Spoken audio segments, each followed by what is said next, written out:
Hola muchachos, hoy vamos a hablar sobre el tema de distribución de frecuencias. Para ello vamos a construir una tabla, se llama tabla de distribución de frecuencias. ¿Por qué la vamos a construir? Porque en todo estudio estadístico lo mejor o lo más aconsejable es resumir toda la información que se tiene. Cuando son pocos datos pues es muy sencillo, pero en ocasiones hay estudios que manejan una gran cantidad de datos. Entonces para ello es necesario simplificar todo, en este caso lo vamos a simplificar en una tabla. Ya teniendo la tabla más adelante se pueden representar mediante gráficos estadísticos como lo son los histogramas, diagramas de barras, diagramas circulares, entre otros. Pero hoy únicamente vamos a manejar la tabla de frecuencias. Entonces miremos el ejemplo que se encuentra en la pantalla. Dice, halla la desviación media de las sedes de 50 empleados de una empresa agrupados en intervalos de amplitud 4. Entonces, los intervalos, como podemos ver, son los que se encuentran en la primera columna de la tabla. El primer intervalo es de 18 a 22, el otro va de 22 a 26, de 26 a 30 y así sucesivamente hasta llegar al 50. Dice que son de amplitud 4, entonces la amplitud quiere decir el amplio de cada intervalo. Por ejemplo, el primero es de 18 a 22.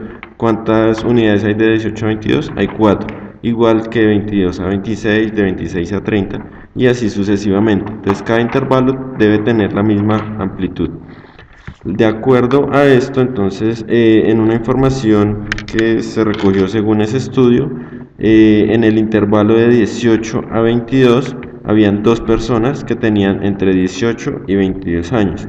Posteriormente habían tres personas que tenían entre 22 y 26 años, 10 personas que tenían entre 26 y 30 años. Después 8 personas que tenían entre 30 y 34 años. Así sucesivamente hasta llegar a que habían también 4 personas entre 46 y 50 años. Bien, entonces esa f sub i es la que nos representa la frecuencia. La frecuencia quiere decir qué tantas veces se repite un dato o qué tantas veces están esos datos en el intervalo. Bien, la siguiente columna nos expresa con x sub i. ¿Para qué es esta x sub i? Es para no tomar como tal el conjunto, el intervalo, sino se toma únicamente un dato representativo. También se recibe el nombre de marca de clase. ¿Cómo se halla esta marca de clase? Se toman los dos límites del intervalo, es decir, el primer intervalo, los límites son el límite inicial 18 y el límite final 22. Se suman estos dos valores, eso nos daría 40 y se divide entre 2, nos da 20. Lo mismo hacemos con el segundo intervalo, 22 más 26 daría 48, dividido en 2 daría 24. Entonces ya nos vamos a olvidar de las partes donde están los intervalos y vamos a tomar la marca de clase o la x sub i, que sería 20, 24, 28, 32, 36, 40, 44 y 48.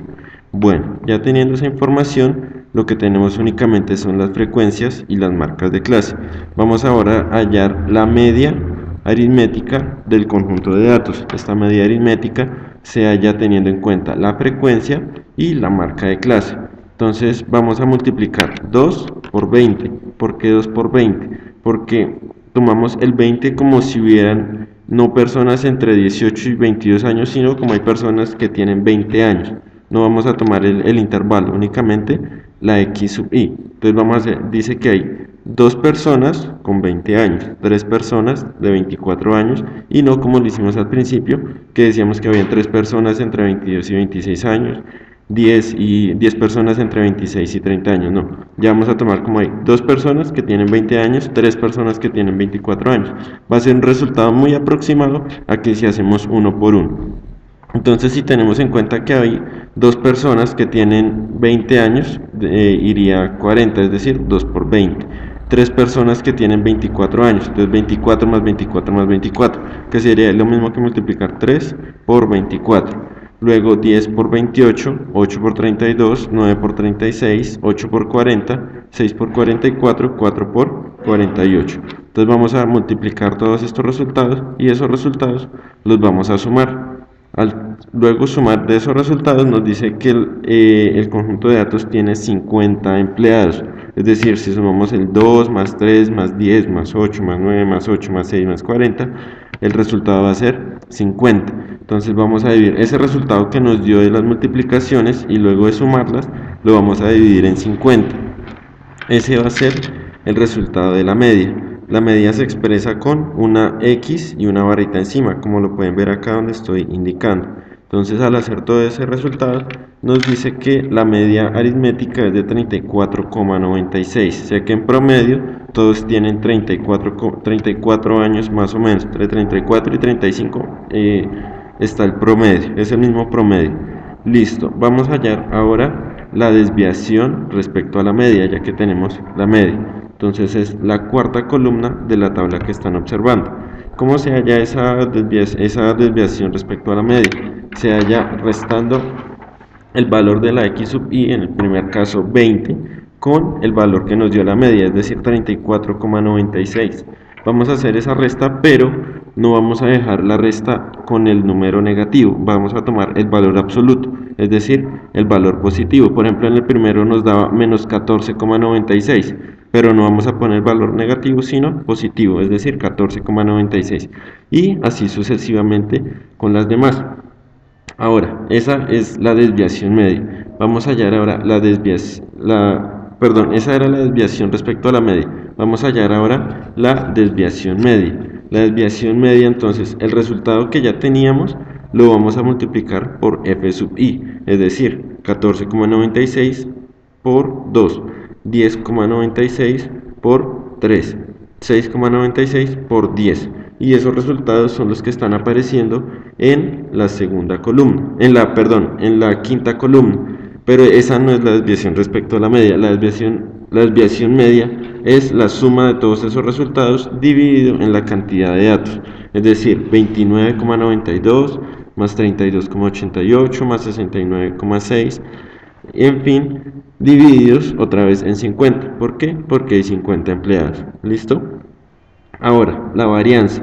La varianza, entonces, vamos a multiplicar las dos últimas columnas, las vamos a multiplicar y vamos a obtener un resultado. Vamos a anotar esos resultados en una sexta columna y posteriormente los vamos a sumar. Al sumarlos, los vamos nuevamente a dividir entre 50. ¿Por qué? Porque hay 50 datos. Ese resultado que nos dé va a ser la varianza. Y ahora vamos a hallar la desviación típica. La desviación típica, entonces vamos a hallar la raíz cuadrada de lo que nos dé la varianza. En la calculadora podemos poner el número y la raíz cuadrada de ese número y el resultado que nos arroje, esa va a ser la desviación típica. Bueno, muchachos, espero que hayan entendido. Si no, pues estaré pendiente de cualquier duda. Y por favor, necesito que desarrollen para el día viernes en la página 334 el punto 75, 77, 80 y 81. Por favor, necesito que lo hagan en hojas blancas o en hojas examen. Y por favor, bien ordenado, todo bien presentado. ¿Listo? Que estén bien. Feliz descanso, muchachos.